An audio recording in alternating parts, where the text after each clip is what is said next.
Subscribe कीजिए और bell icon press कर दीजिए ताकि नेक्स्ट वीडियो का नोटिफिकेशन आपको बआसानी मिलता रहे। यार मुनव्वर, बात मान लो, क्योंकि इस वक्त यहाँ कोई सवारी नहीं मिलेगी। रात भी गहरी हो रही है। नसीर का लहजा मिन्नत भरा था और मैं हंस पड़ा। भाई, कैसे तस्दीक कराऊं कि ये कागजात पहुंचाना बहुत ज़रूरी है। फिर यहाँ से मिलिट्री फील्ड का फासला सिर्फ 6 मील ही तो है। अंगीठी में मजीद लकड़ियाँ डालते हुए मैंने कहा। सर्दी बहुत ज़्यादा थी और आग के पास से उठने को जी नहीं चाह रहा था, मगर अपने चीफ का हुक्म मानना मेरा फ़र्ज था। नसीर चंद लम्हे खामोश रहा, फिर एक तवील सांस खारिज करते हुए बोला, ठीक है मुनव्वर, लेकिन ख्याल रखना, इस वक्त रास्ता बहुत दुश्वार है, सुनसान, वीरान, पुरखतर भी, जिसकी वजह से लोगों में दहशत फैल गई और लोग सरे शामी घरों को ताले लगा देते हैं। मेरे लिए नसीर की बातें अजीब मज़े का खेज थी। मैं हंस दिया और उठकर खड़ा हो गया। अल्लाह और सिर्फ अल्लाह जो हर वक्त इंसान के साथ रहता है, वो नहीं चाहेगा कि इस वक्त उसका कोई बंदा मुश्किल में पड़े। हाँ, अमाल अच्छे ना हो तो किस्मत भी पलटा खा लेती है और इंसान पस्तियों में गिर जाता है, मुसीबतों में फंस जाता है। वैसे भी मैंने 10 साल एरोफील्ड में सर्व किए हैं, हर तरह के खतरात झेले, बड़े ख़तरनाक मोड़ आए, मगर कभी घबराया नहीं। और देख लो, आज मैं बतौर इंस्ट्रक्टर की हैसियत से जहाज़ी महारत की तरबियत दे रहा हूँ, मैंने मुस्कुराते हुए कहा। थोड़ी देर बाद मैंने उससे इजाज़त ली और बाहर निकल गया। उसने मुझे एक मोटा ऊनी कोट दे दिया, जिसे मैंने पहन लिया। मैं 10 दिन की छुट्टी लेकर लाहौर में अपने वालिद की अयादत के लिए गया हुआ था, जिनको एक कार हादसे में चोटें आई थी। नसीर और मैं 9 साल तक इकट्ठे पढ़े लिखे और खेले कूदे थे। फिर हालात ने पलटा खाया। बीएससी के बाद मैं फ़ौज में आ गया और उसे शोरकोट में फैक्ट्री जॉब मिल गई। बहरहाल हमने जितना वक्त इकट्ठे गुजारा, वो वक्त बहुत लुत्फानंदोज़ था। अंधेरी रात, इर्द गिर्द किसी जीरू का नामो निशान न था। मुकम्मल धुंध छा चुकी थी, जिसने माहौल को और भी पुरस्रार बना दिया था। इन हालात में मैं मुकम्मल तौर पर चौकन्ना था और हर किस्म की उफ्ताद का मुकाबला करने को तैयार था, क्योंकि मुझे अल्लाह और अपनी सलाहियतों पर भरोसा था। अभी इक्का दुक्का घरों में रोशनी थी। सुबह 5-6 कुत्ते इसी रास्ते पर देखे थे, मगर अब शायद वो भी सर्दी की वजह से कहीं छुपे बैठे थे। बहरहाल थोड़ी देर बाद मैं मेन सड़क पर आ गया। हर तरफ मुकम्मल अंधेरा छाया हुआ था। मुझे मालूम था कि इस वक्त कोई भी गाड़ी बड़ी मुश्किल से रुकेगी। रात के 9 बज रहे थे। लोग शायद मगरिब के बाद ही लिहाफ में दुबक चुके थे। धुंध में मुझे 2 लाइटें दिखाई देने लगी और मैं चौकन्ना हो गया। लाइटें करीब आने लगी और मैंने दोनों हाथ लहराने शुरू कर दिए, मगर बड़ी तेजी से एक कार मेरे सामने से गुजर गई। रात के इस पहर, जबकि इलाका भी सुनसान हो, किसी हसास ड्राइवर की अकल भी गाड़ी खड़ी करने का फैसला न देगी, चाहे गाड़ी को इशारा करने वाला बड़ा आदमी क्यों ना हो। मगर फिर भी न जाने क्यों मुझे यकीन था कि कोई ना कोई गाड़ी ज़रूर रुकेगी। सर्दी की शिद्दत से मैं हौले हौले कांप रहा था। मेरे होठों पर दुआएं थी। काफ़ी देर गुजर गई और एक बार फिर अंधेरे में रोशनी की 2 किरणें जाहिर हुई। मैं खुश हो गया और हाथ हिलाने शुरू कर दिए, मगर वो बड़ी तेज़ी से गुजर गया। मैं हाथ झटक कर बुड़बुड़ाने लगा, इस तरह तो किसी गाड़ी को नहीं रोका जा सकता। चुनांचे एक तरकीब मेरे जहन में आई और मैं अगली गाड़ी का इंतज़ार करने लगा, मगर इस बार इंतज़ार तवील हो गया। तकरीबन मुझे 20 मिनट तक खड़े रहना पड़ा। मुझे उलझन होने लगी, मगर उस्तादों के हुक्म को बजा लाने में कि पूरी ज़िंदगी सर्व करना पड़े तो कर देनी चाहिए, ये सोच मुझे मुतमईन कर गई। इस बार मुझे लाइट दिखाई दी जो मुखालिफ सिमत में थी। मेरा मुंह बन गया। इस रोशनी का कोई फ़ायदा ना था, क्योंकि मेरा रास्ता मिलिट्री फील्ड था, जबकि ये मोटरसाइकिल वापस जा रही थी। मगर अचानक जहन में ख्याल आया और मैंने अपना हाथ लहराना शुरू कर दिया। मैंने सोचा कि उस मोटरसाइकिल सवार को भी वापस टर्न करूं, शायद वो मान ही जाए और रहम खाकर मुझे 6 मील का रास्ता तय करा दे। फिर वाकई खिलाफ तवक्को मोटरसाइकिल मेरे करीब आकर रुक गई। उस पर 2 आदमी सवार थे। मैं उनके करीब चला गया और अचानक एक ज़ोरदार झटकेदार आवाज़ ने मुझे चौकन्ना कर दिया, वहीं रुक जाओ। और मैंने हैरानगी से अपने कदम रोक लिए। पीछे बैठा हुआ आदमी फ़ौरन मेरे करीब आ गया। उसके हाथ में पिस्तौल था। मोटरसाइकिल स्टार्ट ही थी और उस पर बैठे हुए आदमी के हाथ में रिवॉल्वर था। रुख मेरी जानिब था। हफीज़, जल्दी तलाशी लो, اور میرے قریب کھڑے آدمی نے فوراً میرے جسم کو ٹٹولنا شروع کر دیا۔ کوئی حرکت نہ کرنا نوجوان، ورنہ، موٹر سائیکل والے آدمی نے چیخ کر کہا اور پستول والا ہاتھ سیدھا کر لیا۔ میں خوفزدہ نہیں تھا۔ پھر جب اس آدمی کے ہاتھ میری اندرونی جیب کی طرف گئے جس میں کاغذات تھے تو میرا دل دھڑک اٹھا۔ میں نے کہا، دیکھو بھائی، میں خود تمہیں سب کچھ دے دیتا ہوں، جو چاہیے بعد میں دوبارہ تلاشی لے لینا۔ اس دوران میرا اپنا ہاتھ مشن پسٹل والی جیب میں رنگ گیا تھا۔ نہیں، تم خاموشی سے ہاتھ اوپر کر لو ورنہ ٹریگر دبا دوں گا، اس آدمی نے کہا۔ مگر اس لمحے میرا ہاتھ اس کے پستول والے ہاتھ سے ٹکرایا اور ریوالور اس کے ہاتھ سے نکل کر اندھیرے میں اڑن چھو ہو گیا۔ وہ تیزی سے سیدھا ہوا اور میں نے اس پر پسٹل تان لیا۔ ہینڈز اپ مسٹر حفیظ، میں نے مسکرا کر کہا اور اس کی آنکھیں پھٹی کی پھٹی رہ گئیں۔ ہینڈز اپ ہونے کی بجائے وہ تیزی سے واپس موٹر سائیکل کی طرف بھاگا۔ رک جاؤ ورنہ، مگر اس نے انسونی کرتے ہوئے موٹر سائیکل پر چھلانگ لگائی۔ شاید اسے یقین تھا کہ میں اس پر گولی نہیں چلاؤں گا۔ مجھے بھی معلوم تھا کہ وہ مجھ پر گولی نہیں چلائے گا اور میں بھی جھنجٹ میں نہیں پھنسنا چاہتا تھا۔ بہرحال میں نے گھڑی کی لائٹ آن کر کے وقت دیکھا۔ 10 بجنے میں 5 منٹ رہ گئے تھے۔ میرے چہرے پر پریشانی کے تاثرات ابھر آئے، بے چینی بڑھ گئی۔ سب کچھ بھول بھال کر میں روشنی کی کرن ڈھونڈنے لگا۔ پھر ایک خیال میرے ذہن میں بجلی بن کر کوندا کہ اب اس سڑک پر کھڑے رہنا فضول ہے، اس لیے اب یہ 6 میل کا فاصلہ پیدل ہی طے کرنا ہے۔ سردی جوبن پر تھی۔ 10 منٹ کے بعد میں کانپنے لگا، غصے سے بھی اور شاید سردی سے بھی۔ مگر اچانک میں خوشی سے اچھل پڑا کیونکہ دور سے نظر آنے والی گاڑی کی لائٹوں نے مجھ میں حوصلہ پیدا کر دیا اور میں زور زور سے دونوں ہاتھ لہرانے لگا۔ وہ کوئی بس تھی جس کی روشنی سرخ تھی۔ اندھیرے میں اچھی خاصی سنسنی دوڑ گئی تھی۔ ماحول سرخ ہو تو اس کی دہشت سے ہر کوئی گھبرا جاتا ہے، مگر مجھ میں جوش تھا جو وقت کی کمی کے باعث پیدا ہوا تھا۔ بس کی رفتار درمیانی تھی۔ میں بھاگ کر آسانی سے چڑھ سکتا تھا، مگر میں چونکا کیونکہ بس کا رنگ بالکل سیاہ تھا۔ بس کی اندرونی روشنی کی وجہ سے اس کی بیرونی ساخت نمایاں ہو رہی تھی۔ بس رک گئی۔ بہرحال وقت کی نزاکت کو ملحوظ خاطر رکھتے ہوئے میں بس کے اندر گھس گیا۔ اندر گھستے ہی میں نہ چاہتے ہوئے بھی گھبرا گیا کیونکہ سرخ روشنی میں سب کے سب مسافر اپنے سامنے والی سیٹ پر سر ٹکائے اونگ رہے تھے، خراٹے مار رہے تھے۔ ان کی آوازیں بھیڑیوں جیسی تھی۔ سب کے سب سرخ رنگ کی چادریں مکمل جسموں پر تانے ہوئے تھے۔ ڈرائیور نے بس چلا دی، اس کے علاوہ کوئی ایسا نہ تھا جو سر اٹھا کر بیٹھا ہو۔ میں نے چاروں طرف اپنی نظریں دوڑائی تو سب سے پیچھے بس کے بائیں کونے میں ایک سیٹ خالی نظر آئی۔ اسی لمحے ایک بھاری آواز سنائی دی جو شاید ڈرائیور کی تھی۔ اپنی سیٹ پر بیٹھ جاؤ۔ میں نے چونک کر اسے دیکھا۔ اس کا چہرہ کالے اونی مفلر میں لپٹا ہوا تھا اور جسم پر سرخ چادر تھی۔ بس کا ماحول انتہائی سنسنی خیز معلوم ہو رہا تھا۔ اچانک نصیر کا سنایا ہوا واقعہ یاد آنے لگا کہ کس طرح ایک شخص بس میں سوار ہوا تھا اور پھر صبح اس کی لاش کافی دور ملی تھی۔ اس واقعے کا چشمدید گواہ اس طرح غائب ہوا کہ کبھی دوبارہ نہ ملا۔ میں تھوڑی دیر یوں ہی کھڑا ارد گرد دیکھتا رہا اور بس کا ماحول مجھے خاصا پراسرار اور نامناسب سا لگ رہا تھا۔ اب یوں ہی کھڑے رہو گے یا بیٹھو گے بھی؟ ڈرائیور کا لہجہ سپاٹ تھا اور میں نے غصے سے اس کی طرف دیکھا۔ بہرحال میں پیچھے جا کر خالی سیٹ پر بیٹھ گیا اور پھر بس کا دروازہ خود بخود بند ہو گیا جس سے میں اندر داخل ہوا تھا۔ خیال آیا کہ بس کا دروازہ آٹومیٹک ہو سکتا ہے کیونکہ کنڈکٹر بھی نظر نہیں آیا تھا۔ یہ سوچ کر میں نے ایک طویل سانس خارج کیا اور اپنا سر بھی سیٹ کے ساتھ ٹکا کر اپنی آنکھیں بند کر لی اور ڈرائیور کے لہجے پر غور کرنے لگا۔ کسی نے مجھ سے یہ بھی نہ پوچھا کہ کہاں جانا ہے۔ یہی سوچ کر میں نے چونک کر آنکھیں کھولی، مگر اس وقت ایک بھاری بھرکم آواز میرے کانوں میں پڑی، آخر آ ہی گیا آخری مسافر۔ میں نے چونک کر بائیں جانب دیکھا۔ میرے بالکل ساتھ والی سیٹ پر ایک کالے سے چہرے والا آدمی جس کے چہرے پر کالے کالے دھبے اور کالے کالے دانے تھے میری طرف دیکھ کر مسکرا رہا تھا۔ مجھے کراہیت ہونے لگی۔ وہ کوڑیوں کی طرح لگ رہا تھا۔ میں نے نظریں پھیر لی، یہ بھی انہی میں شامل تھا، مگر اب یوں لگ رہا تھا جیسے وہ سرے سے سویا ہی نہ ہو اور وہ بولا یوں تھا جیسے بڑی دیر سے میرا انتظار کر رہا ہو۔ میں نے اس کی بات کا جواب دینا مناسب نہ سمجھا۔ مجھ پر حیرتوں کے پہاڑ ٹوٹ رہے تھے۔ بس کی سرخ روشنی، بالکل کالی سیاہ بس، تمام مسافروں کا یوں عجیب انداز میں سونا، اس کی خوفناک مسکراہٹ، یہ سب کچھ انتہائی حیران کن تھا۔ ایک لمحے کو میں گھبرا گیا، مگر پھر سوچ لیا کہ گھبرا گیا تو شاید وہ ناجائز فائدہ اٹھائیں یا کوئی نقصان پہنچا دیں۔ آخر اس نے اتنی پراسراریت کیوں پیدا کی ہے؟ وہ اسی طرح مسکراتا ہوا میری طرف دیکھ رہا تھا کہ مجھے غصہ آ گیا۔ یہ کیا بدتمیزی ہے؟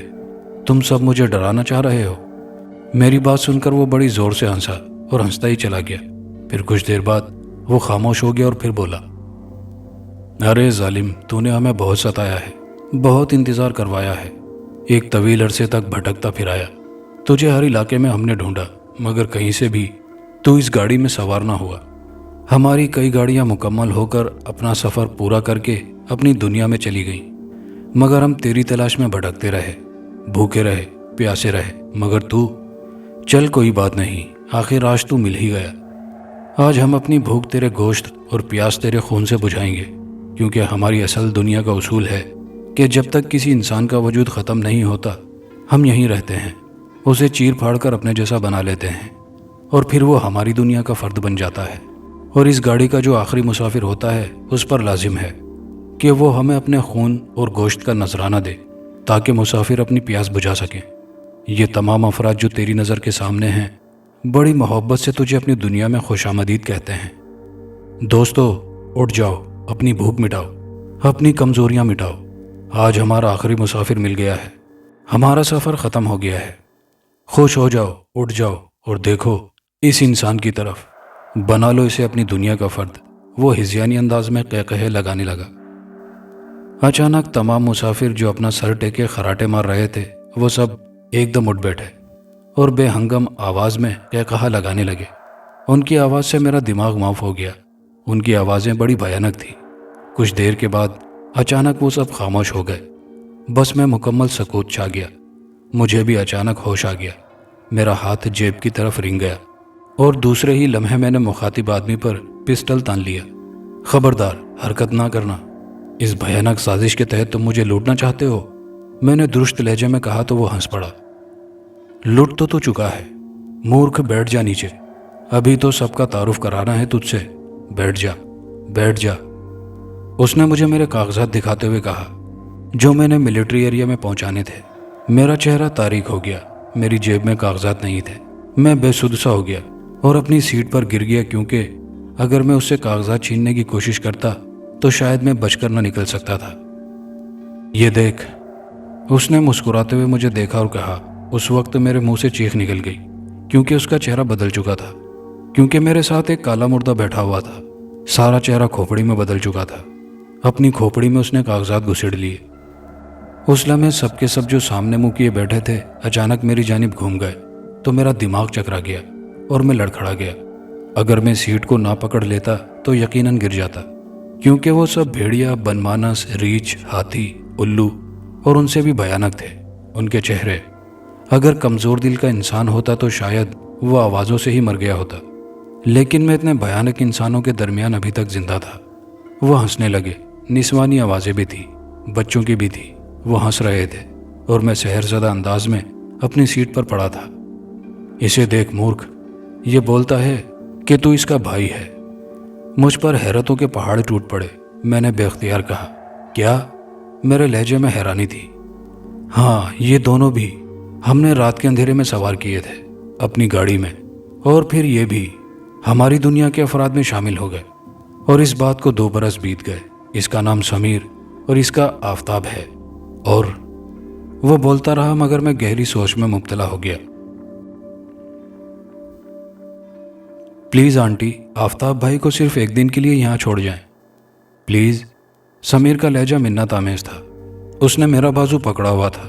अम्मी ने मुस्कुराते हुए इजाज़त दे दी। मैंने अपने छोटे भाई आफताब से कहा, आफताब, अंधेरा हो चुका है, ज़रा ध्यान से अम्मी और समीर के साथ रहना। आप बेफिक्र रहिए भाईजान, अल्लाह हमारे साथ है, आफताब ने मुस्कुराकर कहा। शादी पर आए हुए दूसरे मेहमान भी रुखसत हो गए। दरअसल आसिफ 3 ही दिनों में मेरा इतना अच्छा दोस्त बन गया था कि ज़बरदस्ती उसने मुझे अपनी शादी पर बुलाया था, और उसका छोटा भाई समीर मेरे छोटे भाई के साथ एक दिन में ही दोस्त बन गया था कि हर वक्त दोनों शादी में एक साथ नजर आते। आसिफ की शादी उसकी मामू की बेटी के साथ हुई थी। बहरहाल खूब गपशप होती रही, वक्त गुजरता गया। आफताब और समीर दोनों कहीं सैर के लिए चले गए थे। जब मैंने अम्मी को जाने के लिए कहा तो अम्मी ने आफताब के न आने की खबर दी कि रात तक दोनों नहीं आए। हालांकि उन्होंने घंटे में आने का कहा था और अब तकरीबन रात के 9:15 बज चुके थे। अचानक बाहर से चीखने की आवाज़ें सुनाई दी। हम चौंक पड़े। बाहर आए तो हम बुरी तरह उछल पड़े کیونکہ باہر آصف کی چچی نیم بے ہوشی کی حالت میں پڑی ہوئی تھی۔ جب انہیں پانی پلایا گیا اور کچھ نارمل ہو گئیں تو جو واقعہ انہوں نے بیان کیا تو میں بھی بری طرح اچھل پڑا۔ وہ سنبھل گئی اور انہوں نے کچھ یوں واقعہ سنایا۔ جب میں گھر کے لیے روانہ ہوئی تو راستے میں اندھیرا تھا۔ اس وقت سمیر اور آفتاب واپس راستے میں آ رہے تھے تو دونوں نے مجھے بڑی سڑک تک چھوڑنے کے لیے کہا۔ میں نے بہت کہا کہ واپس چلے جاؤ، میں چلی جاؤں گی، لیکن دونوں نہ مانے اور میرے ساتھ ہو لیے۔ اب ہم بڑی سڑک پر پہنچ گئے تو میں ایک طرف اندھیرے میں بیٹھ گئی ضرورت کے تحت، اور جب فارغ ہو کر واپس آئی تو دونوں غائب تھے۔ میں بہت چیخی، دونوں کو بہت ڈھونڈا، لیکن نہ دونوں کو ملنا تھا اور نہ ملے۔ اس وجہ سے میں دوڑے دوڑے واپس چلی گئی۔ یہ سن کر امی کی حالت بھی غیر ہو گئی۔ میں، آصف اور اس کے کچھ جاننے والے بھی ہمارے ساتھ ہو لیے، مختلف جگہوں پر ڈھونڈا، پولیس میں رپورٹ درج کروا دی، مگر آج کا دن اور وہ دن نہ میرا بھائی ملا نہ سمیر۔ شادی کا گھر ماتم کدہ بن گیا تھا۔ کہاں گم ہو گیا ہے رے؟ اب تیار ہو جا، ہم جا رہے ہیں۔ تیرا بھائی اور یہ خوش ہیں، تو بھی ان سے مل گیا۔ اچانک مجھے خیالات کی دنیا سے جھنجھوڑ کر باہر لے آیا۔ وہ شاید ان سب کا سردار تھا۔ میں نے چونک کر اسے دیکھا۔ پہلی بار مجھے خوف محسوس ہوا۔ سب اٹھ کھڑے ہوئے تھے۔ ان کی شکلیں انتہائی بھیانک تھی۔ میں بھی اچانک اچھل کر کھڑا ہو گیا، مگر اسی لمحے میری گگی بند گئی، کیونکہ اس ڈھانچہ نما سردار نے میری گردن پر اپنا استخوانی پنجہ رکھ دیا تھا۔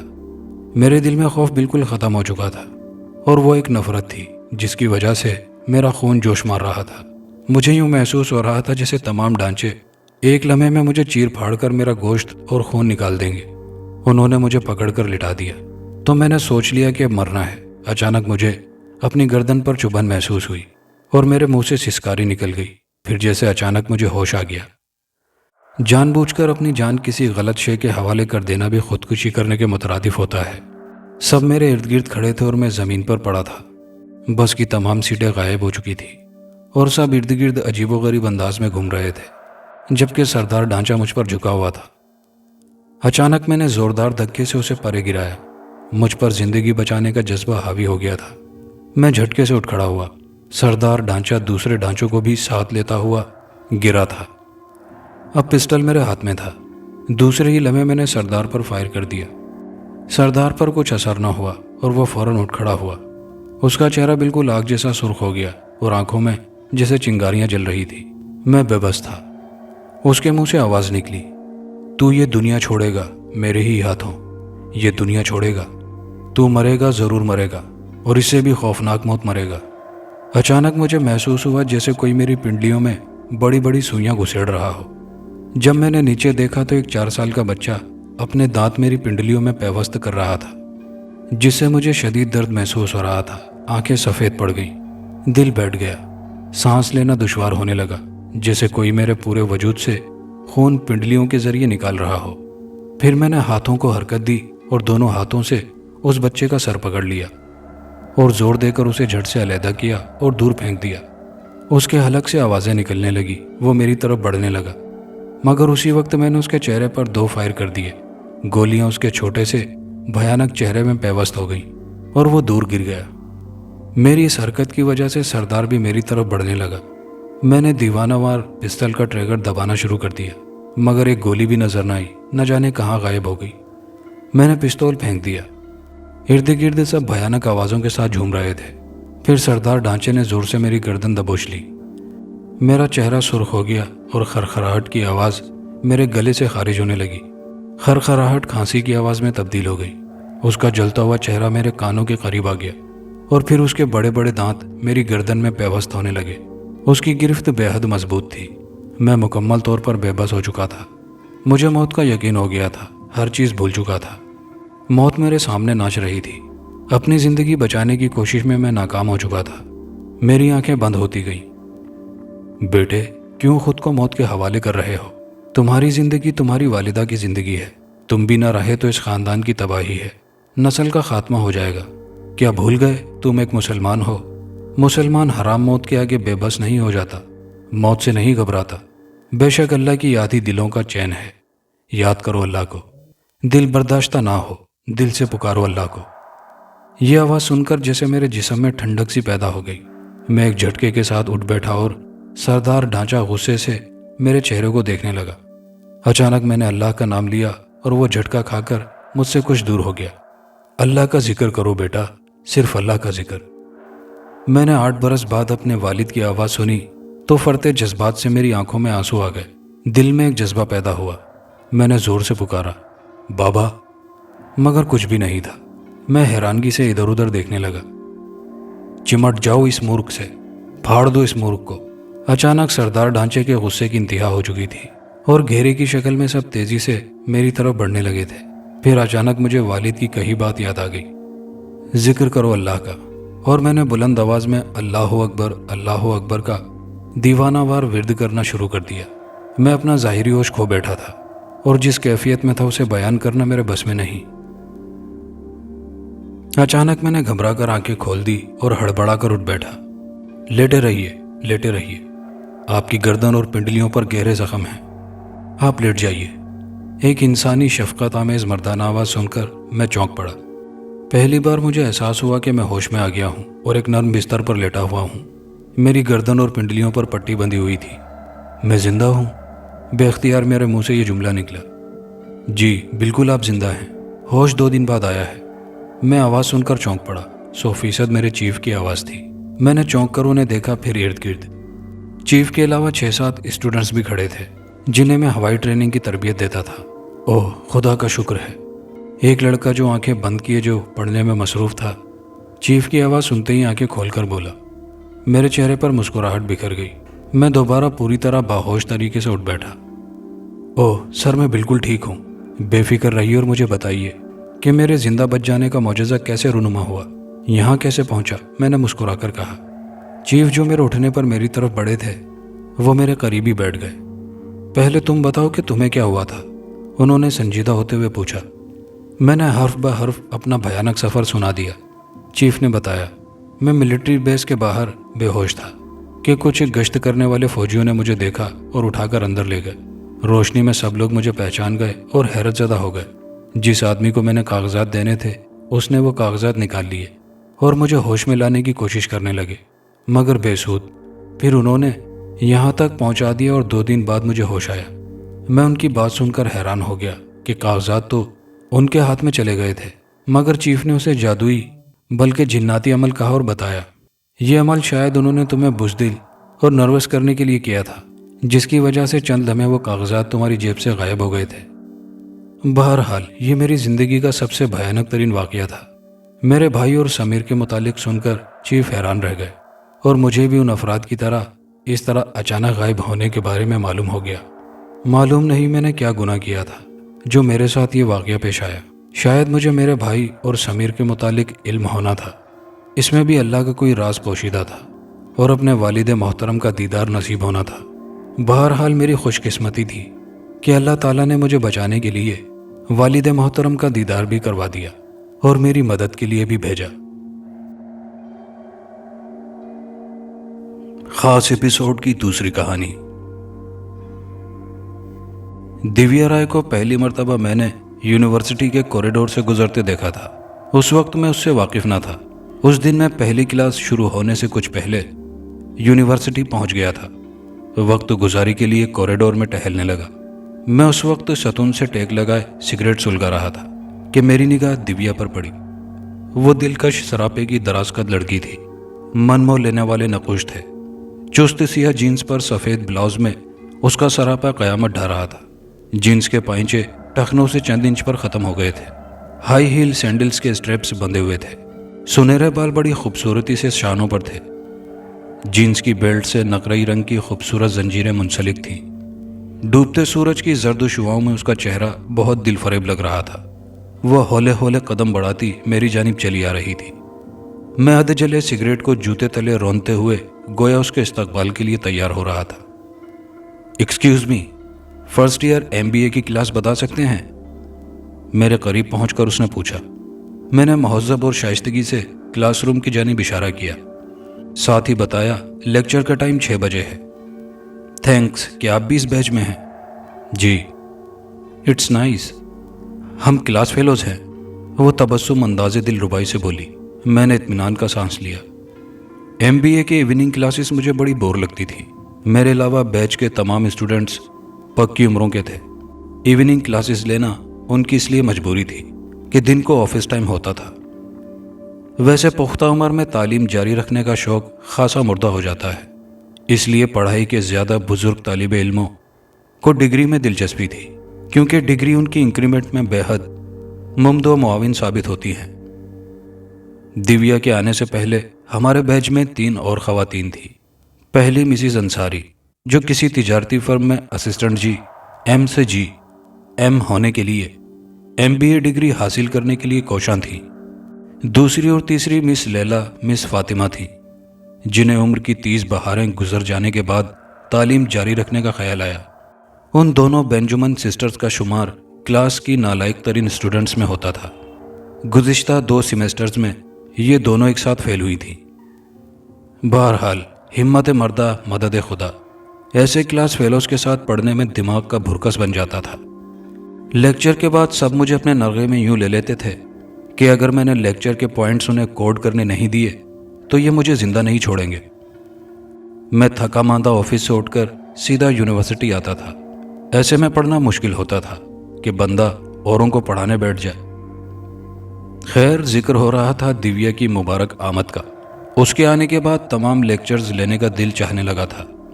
سرسری باتوں کے بعد ہم جلد ہی آپس میں گھل مل گئے، جس میں زیادہ دخل اس کی آزاد خیالی اور بے تکلفی کا تھا۔ قدرت نے حسن کی دولت اسے بڑی فیاضی سے عطا کی تھی۔ وہ ایسا بھرپور نظارہ تھی جس کو جی بھر کے دیکھنے کے بعد بھی کچھ کمی کا احساس دوبارہ دیکھنے پر مجبور کرتا تھا، لیکن اپنے بے پرواہ انداز سے وہ جتاتی تھی کہ اسے اپنے حسن کی کشش سے مکمل آگاہی ہے۔ اس کے نئے ماڈل کی دودھیا رنگ کی کلٹس دیکھ کر اندازہ ہوتا تھا کہ کسی دولت مند گھرانے سے تعلق رکھتی ہے۔ لیکن ایک دن اس نے مجھے بتایا کہ وہ شہر کی گنجان آبادی والے علاقے میں رہتی ہے، لیکن وہاں تو زیادہ تر لوور مڈل کلاس یا مڈل کلاس طبقہ رہتا ہے۔ میں نے حیرت سے کہا، ہاں ہم بھی پہلے مڈل کلاس ہوتے تھے میری جان۔ اس نے بے تکلفی سے جواب دیا۔ اس کا یہ فطری انداز تھا۔ اس وقت کراچی ایسا نہیں تھا۔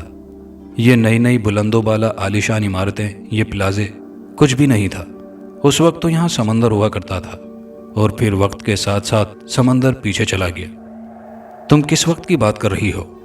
میں تو بچپن سے اس شہر کو ایسا ہی دیکھ رہا ہوں، میں نے ٹوکا۔ میں 150 سال پہلے کا بتا رہی ہوں۔ اس وقت ہمارا خاندان کلکتہ سے نقل مکانی کر کے یہاں آباد ہوا تھا۔ جب وہ یہاں آئے تھے تو ہر طرف سمندر کا پانی ہوا کرتا تھا یا دلدلی کیچڑ۔ اس کیچڑ میں ایک مخصوص قسم کی لکڑی کا پودا اگتا تھا جسے ہم ٹیمبر کہتے تھے۔ مجھے دیویا کی باتیں بور لگیں۔ پروفیسر رضوان کی غیر حاضری کی وجہ سے آج کا آخری پیریڈ فری تھا، اس لیے ہم لان میں آ بیٹھے۔ سورج مکمل طور پر ڈوب چکا تھا۔ اندھیرا ہوتے ہی لائٹس آن ہو گئی، تاہم لان میں لائٹس نہ ہونے کے باعث اندھیرا تھا، جس کا یقینی طور پر دور اور الگ تھلگ بیٹھے کپلز فائدہ اٹھا رہے ہوں گے۔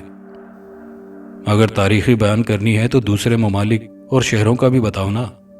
میں بھی اندھیرے کا فائدہ اٹھا کر اس کے کچھ قریب کھسک آیا، جسے محسوس کر کے بھی اس نے نوٹس نہیں لیا۔ بیگ کو ٹٹولتے ہوئے وارفتگی سے بولی، میں صرف اپنے خاندان کی بات کر رہی ہوں، جنرل ہسٹری بیان نہیں کر رہی۔ تو تمہارا خاندان 200 سال پہلے یہاں آیا تھا، اس وقت تو تم پیدا بھی نہیں ہوئی تھی، اور اس وقت میں جوان تھی اور میں 20 برس کا تھا، یاد ہے نا تمہیں؟ میں ہنسا۔ تم شاید مذاق سمجھ رہے ہو۔ خیر، کسی دن میرے گھر آؤ، میرے ڈیڈ تم سے مل کر بہت خوش ہوں گے۔ ضرور ملوں گا اگر تم لے چلو۔ پھر کل چلتے ہیں۔ اس نے بیگ سے مشروب کا کین نکال کر اس کا پن کھینچ کر کھولا اور دعوت دی، لیٹس شیئر۔ نامانوس بو محسوس کر کے میں نے معذرت کا اظہار کیا، سوری میں وائن نہیں پیتا۔ کسی کے سامنے کہہ مت دینا، لوگ ہنسیں گے۔ بے تحاشا ہنسنے کے بعد وہ بولی، کیوں ہنسیں گے؟ بدھو، بیئر کو شراب کہہ رہے ہو؟ اس سے نشہ تھوڑی ہوتا ہے، سمجھو جسٹ لائک بیئر واٹر۔ ہمارے یہاں بیئر کو بھی شراب سمجھا جاتا ہے، تم جانتی ہو نا۔ غلط سمجھتے ہیں۔ وہ بڑا سا گھونٹ بھرتے ہوئے بولی، میں تمہیں بتاؤں گی وائن اور بیئر میں کیا فرق ہوتا ہے۔ میرے بیڈ روم کے بار میں کاکٹیل ڈرنکس کا زبردست کلیکشن ہے، تمہیں دکھاؤں گی کل۔ مجھے یہ بات سمجھ میں نہیں آتی کہ ہمارے ملک میں اس قدر گرمی پڑتی ہے، پھر لوگ وائن پینے میں ہی دلچسپی کیوں رکھتے ہیں؟ میں نے کہا، کیا مطلب؟ مغربی ممالک میں شراب اس لیے زیادہ پی جاتی ہے کہ وहाँ साल के 12 महीने बेतहाशा सर्दी रहती है। शराब सर्दी का असर ज़ाइल करके गर्मी पैदा करती है, जिससे वो लोग रोज़मर्रा के काम मामूल के मुताबिक सरअंजाम देने के काबिल हो जाते हैं। शराब पीना तो उनकी मजबूरी है, यहाँ किस मजबूरी का शिकार होकर पी जाती है। यहाँ ज़्यादा गर्मी पड़ती है, चूंकि गर्मी गर्मी को मारती है इसलिए पीते हैं। उसने मेरे मंतकी सवाल का बेपरवाही से जवाब देकर टाला। तुम क्यों पीती हो? मैंने पूछा। मेरी मर्जी। तुम ना पियो तुम्हारी मर्जी। वैसे कल का प्रोग्राम फाइनल है ना, डिनर तुम हमारे घर में करोगे, बशर्त ये कि डिनर वेजी हो। मैंने कहा। तुम्हारे लिए होटल से मंगवा लेंगे। ठीक है, मैं रजामंद हो गया। अगले दिन हस्बे प्रोग्राम हम यूनिवर्सिटी से उसके घर के लिए निकले। मैंने अपनी बाइक यूनिवर्सिटी के पार्किंग में छोड़ दी और दिव्या के साथ उसकी गाड़ी में बैठ गया। वो मुख्तलिफ बारोनक सड़कों से गुजरती हुई रिहायशी इलाकों की सिमत आई, फिर एक झेली सड़क पर मोड़ काटा। यहाँ निस्बतन फासले से बंगले बने हुए थे। कुछ बंगलों के अहाते में ट्यूबलाइट्स जल रही थीं और ज़्यादातर मकान तारीकी में डूबे हुए थे। रात के 9 बजे के वक्त यहाँ आधी रात का गुमान हो रहा था। एक बेहद पुराने लेकिन हवेली नुमा मकान के सामने दिव्या ने गाड़ी रोक दी। यह है हमारा गरीब खाना। वह मुस्कुराई, फिर गाड़ी से उतरकर लकड़ी का गेट खोलकर दोबारा आ बैठी। गाड़ी तुम्हारी बहुत शानदार है, लेकिन घर इसके शायाने शान नहीं। मैंने बरमला अपनी हैरत का इजहार किया। घर मेरे डैडी का है, इसलिए वो छोड़ना नहीं चाहते। अलबत्ता गाड़ी में अपनी पसंद की रख सकती हूँ। मकान के अहाते में गाड़ी पार्क करते हुए उसने वजाहत की। उतरो। मैं गाड़ी से उतर आया। घर के दाखिली दरवाजे के बाहर मुख्तसर से बरामदे में 60 वोल्ट का बल्ब अपनी जर्द रोशनी खारिज कर रहा था। मेरे ख्याल में यह लॉन था। मैंने फैली हुई खुदरो घास को देखते हुए कहा, हाँ ये कभी लॉन था, लेकिन अब डैडी को लॉन सरसब्ज रखने का शौक नहीं रहा। किसी वक्त बड़े जुनूनी हुआ करते थे, अब जरा बूढ़े हो गए हैं, शायद इसलिए। वो मुझे साथ लिए बरामदे की तरफ बढ़ रही थी। लॉन के वस्त में पीपल का दरख्त अपनी अनगिनत शाखें फैलाए खामोश खड़ा था। खुश्क होकर गिरने वाले पत्ते जूते तले आकर करार रहे थे। लॉन को ऐसे गंदा क्यों छोड़ा हुआ है? मैंने पूछा। जवाबन वो सिर्फ मुस्कुरा दी, बोली कुछ नहीं। बरामदे की 2 सीढ़ियां चढ़कर वो अंदर दाखिल हुई। दरवाज़ा ऐसे चरचराया जैसे उनके जंगालूद कब्जों को बहुत अरसे तक तेल से महरूम रखा गया हो। दाखिली दरवाजे के बाद हालनुमा कमरा था, जिसके कोने में एक बूढ़ी सी औरत जमीन पर बिछी हुई दरी पर बैठी हुई धागे से कुछ सी रही थी। उसने हमारी आमद का कोई नोटिस नहीं लिया। ये मेरी दादी हैं, बहरी हैं अपने बचपन से ही, दिव्या ने बताया। हाल से गुजरकर वो एक राहदारी में दाखिल हुई। राहदारी की दीवारों में जगह जगह छोटे छोटे से ताकचे बने हुए थे। उन ताकचों में मिट्टी के दिए रखे हुए थे। लाइट चली जाती है तो ये दिए जला लेते हैं। मेरी नज़रों को समझते हुए उसने वजाहत की। यह हवेली ब्रिटिश राज से पहले मेरे डैडी ने तामीर कराई थी। उसके बाद छोटी मोटी मरम्मत तो होती रही, लेकिन कोई तब्दीली नहीं लाई गई। तुम्हारे डैडी की तो काफ़ी उम्र होगी, मैं बोला। डैडी से ज़्यादा दादी की उम्र है, उसने हंसते हुए कहा। वो मुझे लिए कमरे में दाखिल हुई। बड़ा सा कमरा पुरानी तर्ज के फर्नीचर से आरास्ता था। एक जानिब 2 छत की तरफ जाने वाली सीढ़ियां दिखाई दे रही थी।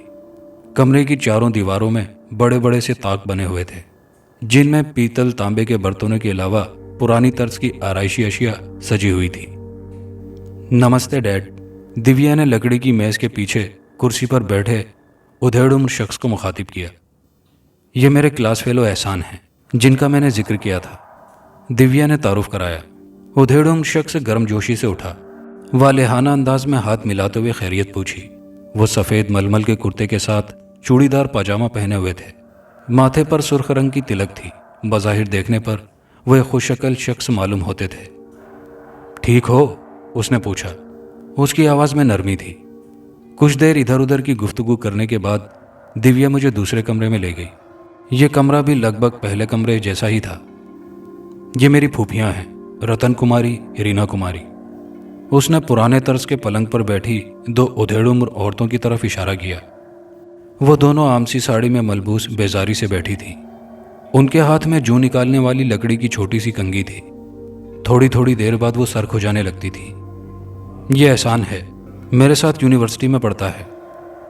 तू चाहती है कि अब ये यहाँ के हालात देखे और तुझ पर एहसान करे? एक फूफी ने कहा और दूसरी तंज़िया अंदाज में हंसी। چھوڑیں, اپنا قصہ نکال کر مت بیٹھ جانا، دیویا نے ناگواری سے کہا، پھر مجھے باہر آنے کا اشارہ کیا۔ میرے تاؤ جی سے تمہیں ملواؤں؟ وہ بالکل میرے جیسے ہیں، زندہ دل۔ اس نے مجھے ڈھلتی عمر کے سوٹڈ بوٹڈ کلین شیو شخص سے ملوایا۔ اس کے چہرے کے نقوش دیویا کے باپ سے کافی ملتے جلتے تھے۔ خوش آمدید دوست، مجھے یقین ہے کہ اس پرانے سے گھر میں آ کر تمہیں کوئی لطف نہیں آیا ہوگا، لیکن میزبان کی حیثیت سے تمہارے آنے کا شکریہ ادا کروں گا۔ اس نے موٹا سا سلگتا ہوا سگار دوسرے ہاتھ پر منتقل کر کے ہاتھ ملتے ہوئے کہا، جی شکریہ، میں اسی قدر کہہ سکا۔ مجھے اس پرانے سے گھر میں وحشت ہونے لگی تھی۔ کمروں کا فرش سرخ رنگ کا تھا، جو نیم اندھیرے کے باعث سیاہ معلوم ہو رہا تھا۔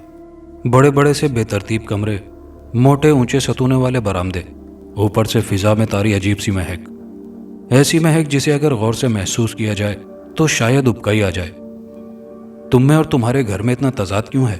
وہ مجھے ڈائننگ ہال میں لے آئی۔ میں نے بیٹھتے ہوئے پوچھا، تم اپنے انداز سے اس قدر امیر لگتی ہو، یقین نہیں آتا کہ تم اس گھر میں رہتی ہو۔ یہ گھر تو محکمہ آثار قدیمہ کی نگرانی میں دے دینا چاہیے۔ اصل میں میرے گھر والوں کو اس گھر سے بہت محبت ہے، وہ یہاں سے کہیں اور جانا نہیں چاہتے، تو کم از کم گھر کو مینٹین ہی رکھا جائے۔ تم لوگ اب بھی تیل سے جلنے والے دیے استعمال کرتے ہو۔ تم نہیں سمجھو گے، اس کا لہجہ اداس تھا۔ ان سب باتوں کے پیچھے ایک واقعہ ہے، اس لیے تمہیں کچھ سمجھ نہیں آئے گا۔ جب تک تم کو کچھ معلوم نہ ہو جائے تم نہیں سمجھ سکتے۔ میرا خیال تھا دیویا کوئی پرانی خاندانی چپکلیش لڑائی جھگڑے والی کہانی سنانے بیٹھ جائے گی، لیکن وہ دوبارہ اس موضوع پر کچھ نہیں بولی۔ اٹھ کر مینوشی کا سامان سجانے لگی۔ ڈونٹ وری، تمہارا کھانا بس لگنے ہی والا ہے۔ وہ مجھے غور سے دیکھتا پا کر مسکرائی۔ اس کے موتیوں جیسے سفید دانت جگمگا اٹھے۔ میری ایک بڑی بہن بھی ہے، اس نے گھونٹ در گھونٹ لینے کے بعد کہا، میں تمہیں ان سے ملواتی، لیکن وہ کافی عرصے سے بیمار ہیں، بیماری کی وجہ سے کسی سے ملنا نہیں چاہتی۔ اس کا سارا جیون اسی طرح گزرے گا، بستر سے لگے لگے۔ اس نے سردہ بھری، یکایک وہ بے حد غمگین نظر آنے لگی۔ ہاتھ سے آنکھ مسلتے ہوئے گویا اس نے آنسوؤں کو روکنا چاہا۔ میرا دل اس خوبصورت لڑکی سے ہمدردی کے لیے لبریز ہو اٹھا۔ ارے روتی کیوں ہو؟ رونے سے مسئلے کا حل ممکن تو نہیں۔ اگر اچھا دوست سمجھتی ہو تو تم مجھ سے کہہ سکتی ہو۔ اوہ، تم پہلے نہیں ہو۔ جس سے بھی میں اپنا دکھ درد بیان کر رہی ہوں، بہت آئے چلے گئے، کچھ خوفزدہ ہو کر، کچھ نفرت زدہ ہو کر۔ وہ چپ ہو گئی۔ ایک بوڑھی ملازمہ ٹیبل پر کھانا لگانے لگی۔ کھانے کے پیکٹس پر مشہور فاسٹ فوڈ ریسٹورنٹ کا لیبل چسپاں تھا، گویا دیویا نے کھانا باہر سے ہی منگوایا تھا۔ میرے ڈیڈی شیورائے سنگھ پہلے محض شیو ہوا کرتے تھے۔ پہلے سے مراد ان کا بچپن، نوجوانی وغیرہ۔ میرے دادا مچھیرے تھے، ماہی گیری ان کا آبائی پیشہ تھا، اس لیے ڈیڈی نے بھی بڑے ہو کر اس کام کو سنبھالا۔ میں اس وقت 7-8 سال کی تھی جب یہ واقعہ پیش آیا، جس نے جیتے جی ہمارے پریوار کو ادموا کر ڈالا۔ دیویا نے کھانا شروع کرنے کا اشارہ کیا، پھر سلسلہ کلام جوڑتے ہوئے بولی، میرے ڈیڈی ماہی گیری سے نفرت کرتے تھے۔ وہ پرتعیش زندگی گزارنے کے خواہش مند تھے۔ مچھلیاں پکڑ کر بیچ کر جو آمدنی حاصل ہوتی تھی، اس سے صرف بنیادی ضروریات ہی پوری ہو پاتی تھی، اس لیے وہ دولت مند ہونے کے مختلف طریقے سوچتے تھے۔ ان کی سوچ میں تاؤ دیورائے سین بھی شامل تھے۔ میں تفصیل سے نہیں بتاؤں گی کیونکہ یہ باتیں بیان کر کے میں تھک چکی ہوں۔ مختصر یہ کہ ڈیڈی نے قصبے کے سب سے بڑے مندر کے تہخانے سے ہیرے جواہرات کا صندوق تاؤ کی مدد سے چوری کر لیا۔ یہ صندوق ایک پجاری نے امانتاً مندر میں رکھوایا تھا۔ وہ اسے لے کر شہر کے مندر میں جاتا۔ صندوق کے چوری ہو جانے کے بعد مندر کے رکھوالے پجاریوں نے پتہ لگانے کی بہت کوشش کی، لیکن ڈیڈی اور تاؤ منہ میں دہی جمائے خاموش رہے۔ حتیٰ کہ اس پجاری نے بھی اعلان کیا کہ جس نے وہ صندوق چوری کیا ہے اس کا آدھا خزانہ اپنے پاس رکھ کر بقیہ حوالے کر دے، کیونکہ یہ خزانہ مندر کی امانت ہے۔ بہرحال خزانہ واپس نہ ملنا تھا، نہیں ملا۔ غصے میں آ کر پجاری نے بددعا دے ڈالی، جس نے مندر کا خزانہ چوری کیا ہے وہ اس میں سے جتنا خرچ کرے گا کبھی کمی نہیں ہوگی، اور وہ اور اس کا پریوار ساری عمر زندہ رہے گا۔ بظاہر یہ بددعا دعا کے مانند محسوس ہوتی تھی، لیکن در حقیقت یہ بددعا ہی ثابت ہوئی۔ ڈیڈی، دادی، تاؤ دونوں پھوپھیوں کو لے کر شہر آ گئے۔ انہوں نے خوب عیش کیے۔ صندوق سے جواہرات، سونا وغیرہ بیچتے، دام کرنے کے بعد وہ ہیرا دوبارہ صندوق میں پہنچ جاتا تھا۔ اس وقت یہ بات ان کے لیے باعث مسرت تھی، لیکن اب وہ بہت تھک چکے ہیں۔ آج بھی ان کے پاس وہ خزانہ جوں کا توں پڑا ہے۔ انہوں نے جو بھی نکال کر بیچا वो अगले दिन दोबारा संदूक में मौजूद होता था। जिंदगी के ढेर सारे साल गुजार लेने के बाद अब न उन्हें खजाने से दिलचस्पी रही, न जिंदा रहने की तमन्ना बाकी रही। अब वो पछता रहे हैं। पुजारी की बद्दुआ ने हम सबको अपनी लपेट में ले लिया। ये कब की बात है जब तुम्हारे डैडी के हाथ खजाना लगा? मैंने खाने से फारिग होकर तौलिए से हाथ साफ करते हुए पूछा। वो 695 का सन था। क्या? मैं तकरीबन उछल ही पड़ा। मुझे यकीन नहीं, मैंने कहा। तुम्हें यकीन करना चाहिए, ये सच है। हम सब कई सौ साल से जिंदा हैं। मौत के तमन्नाई हैं, लेकिन मौत नहीं आती। जी जी कर थक चुके हैं। दौलत की कशिश बेमायने हो गई। इंसान कितना ऐश कर सकता है, कितना जी सकता है? एक वक्त आता है जब दुनिया से मुताल्लिक हर दिलचस्पी ख़त्म हो जाती है। यही वजह है 100 साल पहले डैडी ने यह हवेली बनवाई थी। उसके बाद उन समेत हम सब मुर्दा दिली का शिकार हो गए, हर दिल तमन्ना और ख्वाहिशात से आज़ाद। दीदी ने बहुत पहले तवील ज़िंदगी से तंग आकर खुदकुशी कर ली थी, लेकिन मौत के चंद घंटों बाद वो दोबारा उठ खड़ी हो गई। उसने तेज़ाब पीकर खुदकुशी की थी। जिस्म गल गया था। वो आज भी उसी अधगले सड़े जिस्म के साथ जिंदा है और वो हमेशा उसी तरह जिंदा रहेगी। दिव्या का गला रुंध गया। मैं दमबाखुद रह गया। मेरे लिए उसकी बातें बहुत अजीब और खौफनाक थीं। कई सौ साल जीना किस तरह मुमकिन है? कबल मसीह से भी कई हजार साल कबल लोगों की तवील उम्र के मुतालिक तो सुना था, लेकिन आज के दौर में जब एक इंसान 60 साल के बाद सिर्फ चांस पर जिंदा रहता है तो ये कैसे मुमकिन है? मैं उलझी उलझी नज़रों से उसे देखने लगा। आओ तुम्हें दीदी से मिलवाऊं, दिव्या ने मेरा हाथ थामते हुए कहा। वो कमरा भी काफ़ी बड़ा और नीम तारीख सा था, जहां दिव्या की दीदी मौजूद थी। ये मेरी दीदी अल्पना है। दिव्या की बहन पर नज़र पड़ते ही मैं कांप उठा।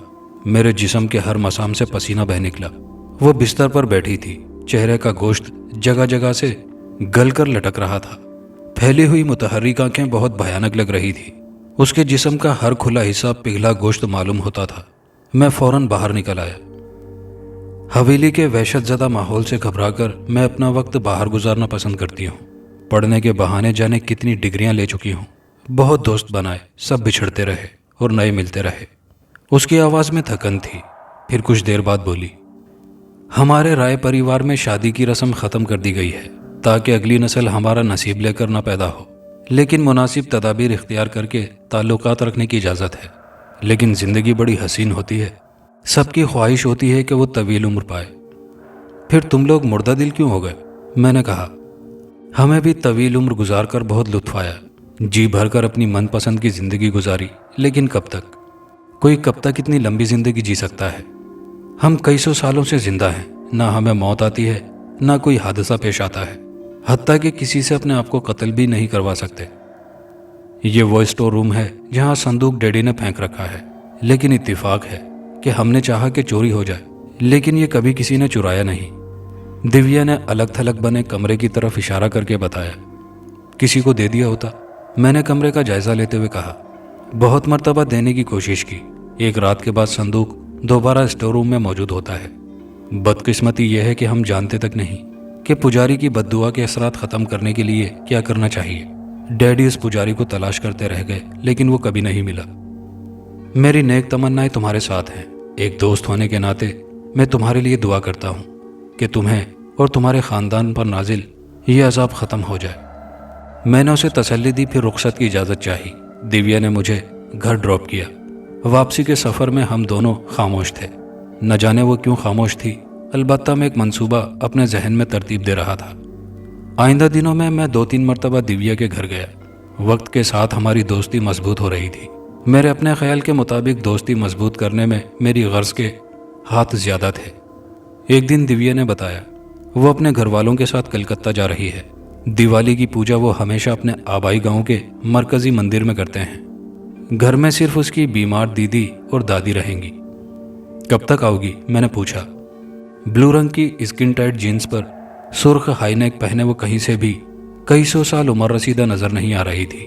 वो किसी 20-22 बरस की पुरकशिश हसीना जैसी थी। 1 हफ्ते तक, उसने जवाब दिया। उस शाम वो इंडिया के लिए रवाना हो गई। उसे और उसके घर वालों को मैं सी ऑफ करने स्टेशन गया था।